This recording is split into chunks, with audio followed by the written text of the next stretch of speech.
अब news counter में बात अनोखी शादी की। 2026 के इस दौर में आपने करोड़ों रुपए वाली महंगी महंगी शादियां तो बहुत देखी होंगी, लेकिन अब हम आपको 2026 के साल में 70 के दशक में लेकर चलते हैं, जहां बाराती महंगी महंगी गाड़ियों में नहीं बल्कि बैलगाड़ियों में सवार होकर पहुंचे हैं। बड़े महंगे बैंड बाजे नहीं है, डीजे की धुन नहीं है, लेकिन ढोलक की थाप पर बाराती नाच रहे हैं।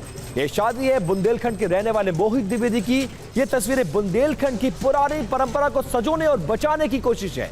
दूल्हा और बाराती करीब 30 सजी धजी छोटी छोटी बैलगाड़ियों में सवार होकर करीब 4 किलोमीटर का सफर तय करके दुल्हन के घर पहुंचे। और इस बारात में या तो दूल्हे की कार थी और ना ही बारातियों की गाड़ी।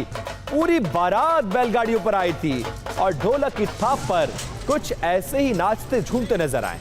इस शादी में रंगारंग कार्यक्रम के लिए पारंपरिक नृत्य का भी लोक नृत्य का आयोजन किया गया था।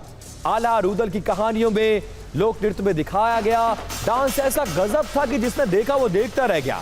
इस बारात का मुख्य आकर्षण तबोरा भजन, महिलाओं द्वारा गाए गए पारंपरिक बुंदेलखंडी गीत रहे हैं, जिसको देखकर सुनकर बहुत ज्यादा लोग उत्सुक नजर आए।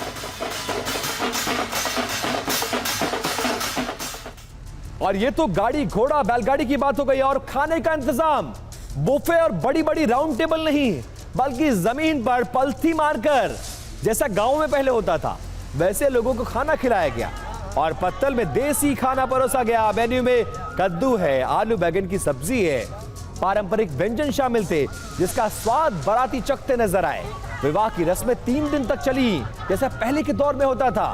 पहले दिन तिलक, दूसरे दिन द्वाराचार और तीसरे दिन बेटी की विदाई। और 3 दिन तक बाराती दुल्हन के घर पे रहे और इन रस्मों को निभाया गया।